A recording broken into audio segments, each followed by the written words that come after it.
Coucou à vous, mes belles étoiles. Une fois de plus, je suis heureuse de vous retrouver. Et donc, aujourd'hui encore, je viens vers vous avec ce message de motivation, parce que ma chaîne, c'est pour vous motiver, c'est pour vous pousser à vous réaliser et à manifester le plein potentiel que vous avez en vous. Et je crois en vous, je sais que vous allez faire du mieux que vous pouvez et que vous allez mettre vraiment à cœur de pouvoir accomplir ce que vous êtes venu faire sur Terre. Et donc aujourd'hui, nous allons parler du thème de refuser de mourir anonyme. Refuser de mourir anonyme. Voilà, refuser de l'oisiveté, quoi. Refuser de mourir sans qu'il y ait de traces de vous quand vous serez parti. Voilà, refuser d'être fade, que votre vie soit fade, qu'elle n'ait pas de couleur, qu'elle n'ait pas... Voilà, refuser d'être dans cette position-là. Et ce matin, je viens, ce midi, parce qu'il est déjà 13 heures là, je viens pour vous en parler vraiment, qu'on rentre vraiment dans le vif du sujet. Et nous allons développer 10 points, 10, 10 astuces ou 10 points qui vous permettront vraiment de rester dans le game, de rester toujours actif, de rester focus à faire ce que vous êtes venu faire sur Terre. Comme je dis souvent, vous n'êtes pas là pour accompagner les autres. Et il y a des gens qui sont vraiment là pour accompagner. Et c'est pas juste une phrase, hein. Il y a des gens qui sont venus sur Terre, qui vont vivre comme ça. Leur vie défile, les années passent. Ils subissent la vie en fait. Vous n'êtes pas là pour subir. Si vous êtes une étoile, parce que si vous me suivez, ça veut dire que vous êtes une étoile, alors vous n'êtes pas là pour subir la vie. Vous vivez, c'est vrai, votre chemin est tracé, mais vous devez rentrer dans ce chemin-là. Voilà. Parce qu'il y a des gens qui sont vraiment à côté de la plaque, ils vivent, tu vois, quand vous regardez leur vie, surtout à un certain âge, vous comprenez que franchement, ils sont à côté de la plaque. C'est-à-dire, voilà. Mais vous ne devez pas vivre comme ça. Vous ne devez pas vivre une vie euh, sans saveur. Voilà, vraiment, je ne vais pas me passer le temps à expliquer tout ça parce que je commence à devenir émotionnel. Donc, on va rentrer dans le vif du sujet. 10 astuces pour vous faire comprendre que vous devez refuser de mourir anonyme. Vous devez refuser ça. Voilà. C'est à vous de refuser. Si vous acceptez ça, vous allez aussi vivre comme ça. Vivre une vie vide, qui n'a pas de sens, qui n'a pas de début, de fin, qui n'a pas de lumière, qui n'a pas de couleur. Et donc, la première astuce ou le premier point que vous devez comprendre, c'est que vous n'êtes pas n'importe qui. Vous êtes une créature divine. Vous êtes créé à la ressemblance de Dieu, à l'image de Dieu. Et donc, quand on dit ressemblance et image de Dieu, ça signifie quoi? Ça signifie que vous êtes, vous n'êtes pas un animal, vous n'êtes pas n'importe qui. En fait, l'espèce humaine est l'espèce la plus évolutive parmi les espèces créées par Dieu. C'est-à-dire, l'espèce humaine, l'être humain, lorsqu'on regarde la classification des espèces, c'est le seul être pour lequel on ne sait pas ce qu'il deviendra. C'est-à-dire, quand un être humain naît, on sait que oui, il va grandir, il va devenir, il va atteindre tel âge, tel âge, tel âge, et puis il va mourir. Tout le monde naît, et après on meurt. Mais on ne sait pas ce qu'il va devenir. C'est-à-dire, il est capable de changer, il est capable de devenir quelque chose d'imprévisible. Pourtant, par exemple, l'animal, quand on prenait un animal, les scientifiques ont étudié les animaux. On sait qu'à tel âge, à telle année, il va faire ça, à telle année, il va faire ça, à telle année, il va faire ça. Parfois, vous-même qui élevez vos animaux, vous savez que cet animal-là, c'est-à-dire à Noël prochain, je vais le manger, ou je vais le vendre, ou je vais le... Voilà. Et puis après, il va se reproduire comme si il va faire ci, il va faire ça, il va faire ça. Mais l'être humain, parce qu'il a la capacité divine, parce qu'il a le divin en lui, parce qu'il a la puissance de Dieu en lui, parce qu'il peut réfléchir, parce qu'il peut changer, parce il peut concevoir des process. Ça fait de lui l'être, l'espèce la plus évolutive sur la Terre. Et donc, à cause de son cerveau qui réfléchit plus que les autres espèces, à cause des compétences qu'il a, voilà, du potentiel qu'il a, de la créativité qu'il a, il peut devenir tout ce qu'il veut, voilà, tout ce qu'il prévoit ou tout ce qu'il peut concevoir de devenir. Donc, vous avez cette magnificence-là. vous avez cette créativité divine en vous. Parce que vous êtes créé à l'image de Dieu. Et vous êtes même des dieux. Vous êtes fils du Très-Haut, vous êtes des dieux. Ne me blâmez pas, ce n'est pas moi qui le dis. Le psaume 82, le verset 6 dit que vous êtes des dieux. J'avais dit, vous êtes des dieux, mais vous mourrez comme des hommes. Vous êtes des dieux. C'est écrit. Vous pouvez aller voir, psaume 82, le verset 6. C'est écrit, vous êtes des dieux. Alors, vous étant Dieu, vous ne pouvez pas, ayant la mentalité de Dieu, ayant les idées de Dieu, ayant la créativité de Dieu. Ah oui, vous ne pouvez pas vivre une vie fade. C'est pas possible. C'est pas possible que vous ayez un projet qui n'aboutisse pas. Parce que vous êtes Dieu. Vous êtes un Dieu. Voilà, vous n'êtes pas le Dieu Tout-Puissant, mais vous êtes un Dieu. Parce que vous êtes fils du Très-Haut. Vous êtes des dieux. Voilà. Ce n'est pas pour rien que je vous appelle des étoiles. Vous êtes censés briller. Une étoile qui ne brille pas ne s'appelle pas étoile. Ça s'appelle autre chose. Si vous appelez astre, étoile, ça vous dit que vous devez briller. Vous êtes obligé de... En fait, vous n'avez même pas le choix. Vous êtes obligé de briller. Et votre lumière peut éblouir les autres. C'est comme ça, c'est souvent ça. Ils vont se demander, mais pourquoi tu fais ci? Comment tu fais ça? Comment tu fais? Vous dites-le, vous n'avez pas le choix que de briller. Vous êtes né pour briller. Dans tous les domaines. J'ai dit, partout où vous êtes. Partout où vous êtes. C'est-à-dire, vous n'avez pas besoin de faire 10 ans dans un domaine. Non. Même si vous faites 6 mois quelque part, quand vous partez de là, c'est ça que j'ai dit, refusez de mourir anonyme. Refusez de passer quelque part de façon anonyme. Non. Vous faites 6 mois quelque part, 1 an quelque part, on doit sentir. Et il y avait quelqu'un qui était passé ici en 1998. Il y avait une dame, il y avait un monsieur qui travaillait ici. Ah, vraiment, ah, ceci. Le témoignage qu'on laisse après vous, c'est quoi? C'est ça. C'est de ça qu'il s'agit. C'est de ça qu'on parle. Refusez de finir... même la pauvreté, refuser de mourir pauvre, refuser de mourir vide, fade, sans effet, sans acte, comment je dis ça, sans palmarès, sans héritage laissé après vous. Vous avez laissé quoi? Vous avez sans transmission. Vous avez transmis quoi? Avec toute cette connaissance-là. Comme je dis, vous êtes divin, vous êtes divine. C'est ça le premier point. Et on est déjà à 7 minutes. Vous voyez, le temps passe. Le deuxième point que vous devez ancrer en vous, qui va vous permettre de participer à l'évolution du monde. Oui, parce que chacun doit mettre sa patte à l'œuvre. C'est que vous êtes une graine. Vous êtes une graine, vous êtes appelé à pousser et à porter du fruit. Même la Bible dit que vous êtes fait pour porter du fruit. Vous êtes appelé à porter du fruit. Jésus a dit, ceux qui ne portent pas du fruit, les arbres, oui, il parlait des hommes, hein, il parlait pas de l'agriculture. Il disait, vous êtes des graines, vous êtes des arbres. Hein? Il est le tronc, nous on est les branches. Voilà. Et on est fait pour porter du fruit. Celui qui ne porte pas du fruit, il va être quoi? Coupé et jeté au feu. Au feu. Moi, je ne serais pas coupé, jeté au feu. Refusez d'être coupé, jeté au feu, mes étoiles. Refusez ça. Ce n'est pas pour vous. Ce n'est pas votre partage au nom de Jésus. On ne sera pas coupé, jeté au feu. Parce qu'on va porter du fruit. Ah oui, on doit porter du fruit. On porte même du fruit. Vous êtes censé vous multiplier. Voilà, je vais dire ça comme ça. Vous êtes censé vous multiplier. Vous êtes censé élargir vos cordages. Voilà, votre tente doit s'élargir. Si vous avez commencé un business, vous êtes au même endroit, au même espace, vous êtes censé aller vers d'autres espaces, agrandir, multiplier, créer d'autres succursales, d'autres business, voilà. Même dans votre travail, si vous étiez à tel niveau, vous êtes censé aller à un autre niveau. Voilà, c'est ça. Vous êtes aller à un prochain niveau, aller à un prochain niveau. C'est ça, grandir, porter du fruit. Porter du fruit, multiplier. Voilà, c'est ça. Vous êtes venu, même Dieu a dit, allez sur la terre et multiplier. C'est pas seulement accoucher, hein. Coucher beaucoup d'enfants, oui, c'est bien, mais c'est pas seulement ça. C'est aussi dans le potentiel. C'est dans le travail. Multiplier.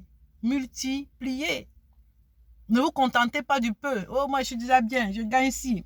C'est parce que vous vous comparez aux pauvres. Ou bien vous vous comparez aux gens de votre même niveau, aux gens de votre même catégorie. Non. Ne vous contentez pas de là où vous êtes. Tant que vous êtes vivant, tant que vous respirez là, Oui, on cherche à avancer. On avance. On avance. On doit avancer. On doit seulement avancer. Voilà, c'est ça. C'est ça. Ne dormez pas sur vos lauriers, mes citoyens. Le troisième point que je voudrais développer, hein, c'est que vous ne pouvez pas continuer à procrastiner. Vous ne pouvez pas continuer, si vous voulez, vous ne voulez pas mourir anonyme. Hein. Ceux qui veulent mourir anonyme, qui sont venus accompagner les autres sur terre, continuez de procrastiner. Je vais faire ça l'année prochaine. Je vais faire ça le mois prochain. Je vais faire ça demain. Pourtant, tu peux faire aujourd'hui. On était dedans, hein. Puis on est sorti, puis on peut parler maintenant. Nous aussi, on était comme ça. Oui, c'est ça. En tout cas, les vrais coachs qui vous coachent là, c'est les gens qui ont vécu d'abord de ce dont ils parlent, ils ont d'abord vécu. Si tu n'as pas vécu une situation, tu ne peux pas en parler aussi facilement et aussi de façon convaincante. Il faut avoir vécu. Oui. Procrastiner là. Le projet, je vais faire le mois prochain, la semaine prochaine, l'année prochaine, encore l'année là-bas, encore l'année. Quand l'année prochaine arrive, vous renvoyez encore l'autre année. C'est ça. Vous vous retrouvez à un certain âge, vous avez 1000 projets, vous n'avez pas commencé, même un, vous n'avez pas commencé. Donc, c'est ça. Il faut éviter de procrastiner, vraiment. Voilà. Si vous voulez mourir avec un nom, oui, quand on parle de vous quand même, c'est ça. C'est ça. Donc, évitez de procrastiner. Évitez de faire semblant. Évitez tout ça. La paresse. Je vais faire. J'ai la flemme. Je peux. Il fait froid. C'est l'hiver. Oui. Il y a un temps, moi, quand je viens d'arriver en Europe, je disais que c'est l'hiver. Je vais attendre l'été. Mais là, le froid, nous, on est tous dedans. On est tous dedans. On est habitués maintenant. L'hiver ne doit pas te stopper. L'hiver, là, le froid ne doit pas t'arrêter d'entreprendre, de réfléchir. Ça ne ferme pas ton cerveau. Le cerveau réfléchit. Oui, c'est ça. Donc, arrêtons de faire ça, de toujours, voilà, d'être mi-chaud, mi-froid. On ne sait pas si on veut faire la chose, si on veut entreprendre vraiment, si on est vraiment engagé, si on est, voilà, on va voir, on verra. Même la Bible dit, si vous n'êtes, c'est-à-dire, vous devez prendre parti. Qu'est-ce que je veux vraiment faire? Vous devez être engagé. Qu'est-ce que je veux vraiment? Est-ce que je suis vraiment engagé? Parce que la Bible dit, vous ne pouvez pas être vous ne pouvez pas être tiède. Voilà, fade là. La vie fade, ce n'est pas une vie. Vous choisissez où vous vivez de façon chaude. Oui, vous êtes engagé, ou vous êtes froid. Voilà. Ou c'est chaud, ou c'est froid. La Bible dit, si vous êtes tiède, Dieu dit, il va vous vomir. Il ne veut pas des gens tièdes. Les gens, on ne sait pas ce qu'ils font. Oh, ou tu es quoi? Ou tu es entrepreneur? Ou tu es quoi? Ou tu es quoi? Ou tu es quoi? Toi-même, tu ne sais pas dans quelle case il te met. C'est vrai qu'on dit, oui, il y a le multipotentiel, tu as beaucoup de cases. Mais au moins, dans une case même, tu fais quoi dans une case? Avant de parler de l'autre case. Donc, c'est ça. Éviter la tiédeur. Le faire semblant. On fait semblant de faire.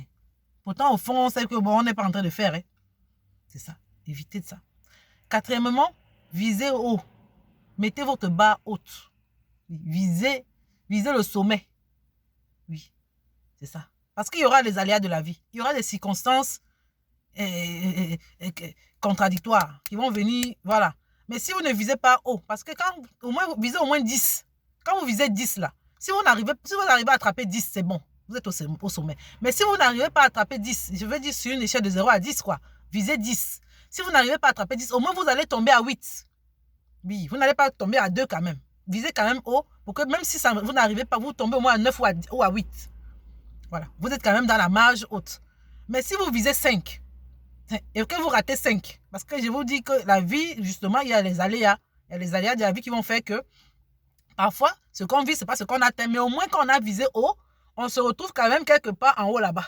Mais si vous visez 5 et à 5, vous n'attrapez pas 5, vous allez tomber à 2 ou à 3.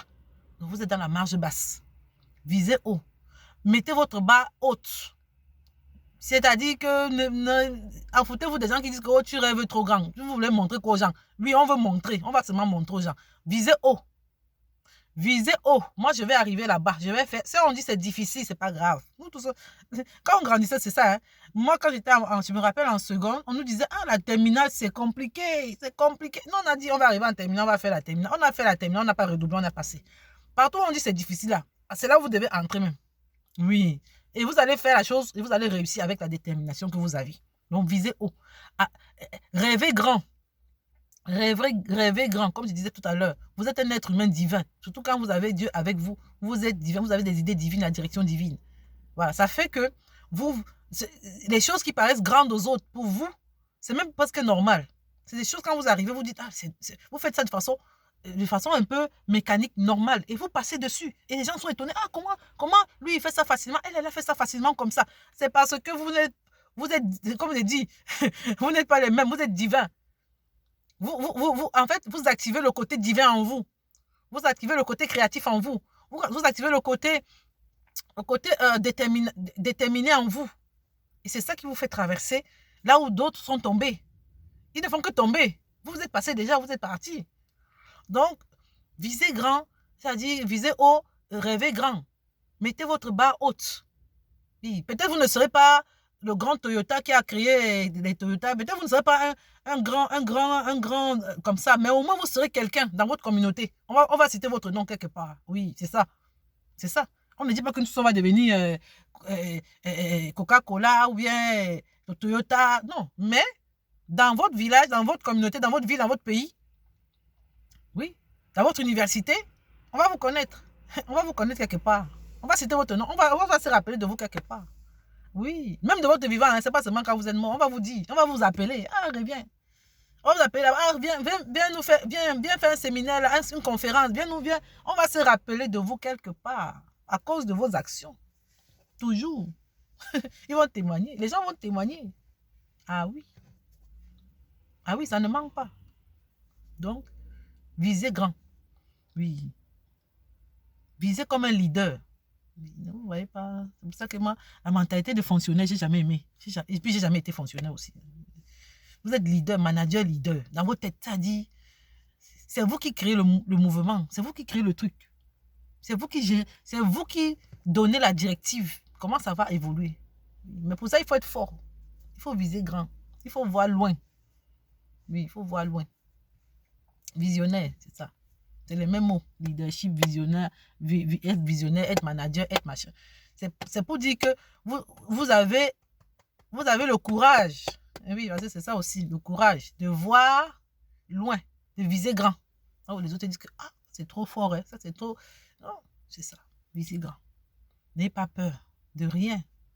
Le courage, d'abord, une fois que vous êtes engagé, voilà.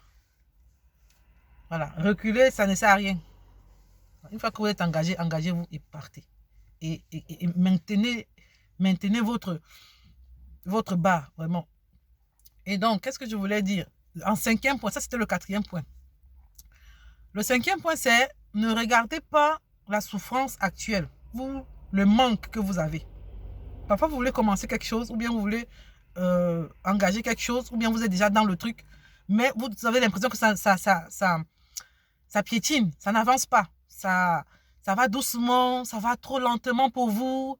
Non, laissez-vous le temps de grandir. Parce que le manque que vous voyez actuellement, ou la souffrance, ou la lenteur que vous voyez maintenant, fait partie de l'école, de l'apprentissage. Il y a un moment, parfois, Dieu même veut que vous soyez dans cette situation pour apprendre, pour avoir plus d'expérience, pour être plus aguerri, pour être plus fort. Voilà. Pour mieux, comment on dit ça? Pour mieux cerner l'environnement et puis après, pour pouvoir booster votre activité ou pouvoir booster votre mission. Donc, qu'est-ce que j'attends par là? La souffrance, la petite souffrance ou le désert qu'on traverse, parce que c'est ça. Le désert que vous traversez là, ce n'est pas pour rester au désert, c'est pour aller à Canaan, c'est pour aller à la terre promise, c'est pour aller au lieu de verdure, c'est pour aller au lieu où il y a de l'eau. Donc, le temps que vous marchez sous la chaleur dans le désert là, c'est le temps, en fait, c'est pour que ça vous serve de témoignage. Voilà. Parfois, c'est une souffrance, c'est une, bon, pas maladie, ça c'est dans un autre sens. Même maladie, en tout cas, certaines difficultés que vous traversez, c'est pour vous servir de témoignage. Parce que imaginez-vous, vous avez grandi, vous avez eu vos diplômes, directement, vous avez eu, pam, le premier projet que vous avez fait, ça a marché d'un coup. Et puis, tout s'est bien passé. Tout s'est bien passé. Mais votre témoignage ne va pas édifier beaucoup de personnes. Parce qu'il y a des gens qui sont dans la souffrance et qui ont besoin d'un témoignage qui ressemble à leur vie. Donc, il faut que d'abord votre vie que vous ayez d'abord un peu galéré, que vous ayez un peu souffert, que vous ayez un peu trimé, comme eux. Et puis après, vous avez percé. Comme on dit, breakthrough. Vous avez percé. Après, donc, quand ils voient votre cheminement, ils commencent à croire que nous aussi qui sommes dans la pauvreté là, nous aussi qui sommes, nous aussi qui sommes, nous qui n'avons personne là, nous aussi on peut devenir quelqu'un. C'est ça. Et ça va toucher beaucoup de gens. Vous avez beaucoup de témoignages comme ça. Je vais prendre quoi, je vais laisser quoi. Même les footballeurs, Roger Mila, moi je suis camerounaise. Roger Mila, qui a gagné, qui a amené le nom du Cameroun partout en termes de football. Si vous voyez le village dans lequel il vient, il sort. Moi, j'ai étudié dans son... J'ai fait le collège dans son village, dans son arrondissement. Si vous voyez de là où il sort, pour devenir star, ah oui, qui a amené l'équipe du Cameroun à la Coupe du Monde le plus loin possible. Ah oui. Combien de coupes il a gagné? Si vous voyez d'où il vient. Même Eto'o-Fils. C'est ça. Il part de... C'est-à-dire, tu partis de zéro pour arriver là, au sommet. C'est ça, c'est les histoires comme ça. Et beaucoup, la majorité que vous allez voir qui sont au sommet, qui sont au sommet des grandes entreprises, au sommet des grands ministères, au sommet de quoi, de leur gloire, s'ils vous racontent leur histoire, ils ont commencé en bas. Ils ont souffert. Ils n'étaient rien. On s'est moqué d'eux. On les a découragés. C'est-à-dire, je vais citer quoi, je vais laisser quoi. Donc, la petite souffrance ou les petites difficultés que vous avez ne doit pas vous décourager. Au contraire, j'ai dit ça même dans quelle vidéo aussi là. La moquerie qu'on se moque de vous là, c'est ça même qui doit vous activer. C'est ça qui doit vous motiver. Oui, c'est ça là. À cause comme ils se moquent là, c'est comme ça qu'ils vont témoigner encore. C'est comme ça qu'ils vont encore applaudir. Oui, c'est ça qui doit vous motiver. Ça ne doit pas vous freiner. Donc, si vous voulez finir votre vie, pas de façon anonyme, c'est-à-dire vous voulez marquer votre passage sur terre. Ne vous limitez pas aux circonstances difficiles, au temps difficile, au temps de manque, au temps de... Non, non, non. Tous ceux qui ont réussi vont vous dire, s'ils sont sincères, je dis bien, ils vont vous dire la vérité, c'est qu'ils ont traversé ça. Ça fait partie de l'école, de l'expérience. Quand on échoue, on échoue. C'est-à-dire, on n'échoue même pas. C'est-à-dire, on gagne de l'expérience. C'est ça. Le mot échouer même, c'est un mot. Voilà. C'est-à-dire, si vous n'avez pas réussi, vous avez au moins eu de l'expérience. C'est pas échouer. C'est que vous avez l'expérience. Comme ça, la prochaine fois, quand vous retentez, vous savez que je dois plus faire comme ça, je dois faire comme ça, je dois faire comme ça. C'est ce qui fait qu'après, quand vous allez retenter, vous allez réussir parce que vous avez eu la première expérience, la deuxième expérience et ainsi de suite. Donc, c'était ça le cinquième point. Sixième point, c'est faites attention à vos amis, à vos compagnies. Voilà, il y a un proverbe qui dit montre-moi les 5 personnes avec qui tu marches ou les 5 personnes avec qui les 5 personnes que tu fréquentes. Toi, tu es la moyenne de ces 5 personnes-là. Je saurais qui tu es. Si tu me montres 5 personnes avec qui tu marches régulièrement, je saurais, toi, à quel niveau te situer. Ou alors, tu es la moyenne des 5 personnes avec qui tu marches.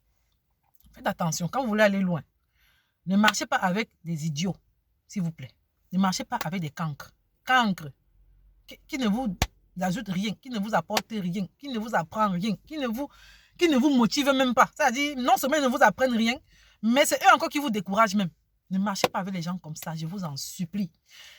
Deuxièmement, aussi, même quand on parle d'amis, aujourd'hui peut-être, il n'y a pas des amitiés, c'est vrai. Bon, c'est souvent dans le cadre, c'est des cadres précis. Même sur Internet. Parce que c'est là où vous passez beaucoup de votre temps. Oui. Les 5 sites, des sites que vous visitez de temps en temps sur Internet, là. Les 5 sites que vous visitez régulièrement, si ce n'est pas des sites qui vous apprennent quelque chose, qui vous motivent, et même la motivation, quand ça vous motive là, il faut après pratiquer. Les coachs qui vous suivez, les coachs, c'est bien, mais après, il faut pratiquer. Les 5 sites, la moyenne des 5 sites que vous visitez sur Internet, c'est ça votre niveau. En fait, vous vous situez dans le même style que ces personnes-là, dans la même catégorie. Oui. Si vous êtes sur Internet seulement à suivre les clashs, l'humour, c'est vrai que rire c'est bien, ça détend, mais franchement, moi je ne sais pas pourquoi je vais rester. Il y a des gens qui font 1 heure, 2 heures à regarder les sketchs, théâtre, à rigoler. Ça sert à quoi? Ça vous donne quoi? vous apprenez quoi à la fin? À la fin. Si vous n'êtes pas sur quelque chose qui vous fait apprendre quelque chose, qui vous fait avancer, franchement, commencez à changer. Même les sites que vous visitez là, c'est un gros bouffeur de temps. Surtout ici en Occident, l'Internet, c'est presque gratuit. Donc, il y a des gens qui passent la journée au téléphone. Ou alors à papoter, à faire à parler des gens au téléphone des heures et des heures et des heures. Franchement, faites attention à vos amis. À vos amis si vous voulez évoluer. Septièmement, priorisez votre relation avec Dieu. Priorisez votre relation avec Dieu, numéro 7. Parce que c'est Dieu qui va vous guider, qui va vous donner le chemin à suivre, qui va vous donner même la paix. Parce que même pour investir, là, il faut avoir la paix. Même pour entreprendre, il faut avoir la paix pour pouvoir bien réfléchir. Il faut avoir la santé. C'est Dieu qui va vous donner la santé même pour pouvoir travailler, pour pouvoir faire la mission, pour pouvoir investir, entreprendre. C'est sans la santé, voilà. Il y a des maladies ici que même ici en Occident, on ne guérit pas. Les gens, ils sont ici avec tout. Ils sont quittés en Afrique. Hein. Oh non, voilà où il y a les bons médecins, les meilleurs, on va me soigner. Ils viennent ici, là, il n'y a pas. Ils souffrent toujours. Donc, c'est Dieu qui guérit. Les médecins la soignent seulement. Personne ne connaît le corps humain comme Dieu. Donc, ayez une relation avec Dieu. Soyez croyants.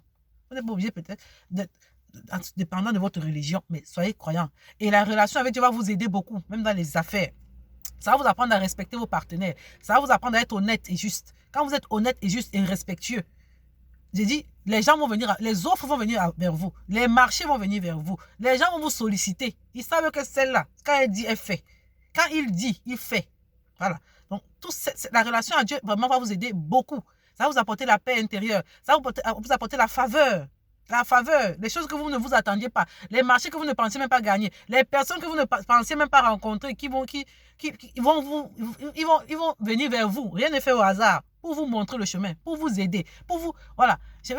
Franchement, il y a trop à dire là-dessus. Vraiment, priorisez votre relation avec Dieu. Si vous voulez vraiment marquer de votre empreinte, vraiment votre passage sur terre. Huitièmement, qu'est-ce que je voulais dire en plus? C'est que n'acceptez pas d'être une victime. N'acceptez pas d'être une victime. Quelle que soit la situation, ou si vous vous retrouvez qu'on vous a marginalisé, ou on vous a refusé un droit, ou on vous a... ou les circonstances font qu'on vous refuse quelque chose, ne restez pas là à vous apitoyer. Ou bien n'acceptez pas. N'acceptez pas... je vais dire quoi? N'acceptez pas l'échec comme une fin en soi. Non. N'acceptez pas que je suis victime. Non, non. Ripostez. Ou bien redemandez le droit. Ça dit, comment je vais dire ça? Repartez à la charge. Voilà. Repartez à la charge. Il y a une veuve dans la Bible qui embêtait un juge. Tellement elle embêtait le juge que le juge était obligé de lui donner ce qu'elle voulait. Tellement elle l'embêtait. Elle a refusé que moi, il ne veut pas. Ce que je veux là, le juge va me donner ça. Elle est repartie. Non, c'est-à-dire persister. Persister. Persévérer. Jusqu'à ce que vous obteniez ce que vous voulez. N'acceptez pas que oui, oh, on a dit comme ça. Oh, non, non, moi j'ai qui? Je vais faire comment? Vous restez là. Comme je ne connais personne. Non, vous connaissez Dieu. Dieu vous connaît. Ça suffit. Le reste, là, c'est lui qui va utiliser les autres personnes. Il va les utiliser comme des pions pour vous aider, pour vous servir. C'est ça. Donc, refusez d'être victime. La victimisation. Non. Réagissez. Hein? Comme on dit en anglais, fight back. Fight back. Voilà. Ne restez pas. Non, non, non. Fight back. Voilà. Et puis, c'était quoi? C'était le 8e. Le 9e, c'est que dans tout ce que vous allez faire, sachez que c'est votre passion et votre talent qui va vous guider. Et vous devez savoir que votre passion et votre talent doivent pouvoir résoudre un problème. Si aujourd'hui votre passion, votre talent ne résout pas un problème, il faut que vous puissiez l'adapter à une situation, à résoudre un problème. Vous puissiez adapter votre passion ou la sublimer, de sorte que ça puisse répondre à un besoin. Une fois que vous avez joint votre passion, votre talent à un besoin, à un problème que vous pouvez résoudre, vous avez percé. Vous avez percé déjà. C'est-à-dire, tôt ou tard, ça va se voir, ça va se faire, ça va porter des fruits. Et puis, le dixième point ou la 10e astuce, c'est mettez-y tout votre cœur, votre énergie, votre force, vos ressources. C'est-à-dire, quand vous avez déjà l'idée, vous avez déjà le process, vous savez que ça va résoudre ça. Engagez-vous. Ou que ce soit, ou quand vous considérez votre mission de vie, il y a aussi ça. Que c'est ça que je dois faire. Je suis venu, Dieu vous a déjà confirmé tout. Engagez-vous, mettez-y tout votre cœur. Et quand vous mettez tout votre cœur, c'est ça qu'on appelle aussi la foi. Et la foi aussi, ça demande des actes. Posez des pas. Ça demande peut-être que vous vous formiez, allez vous former. Ça demande peut-être que vous retournez, vous recommencez à zéro une formation.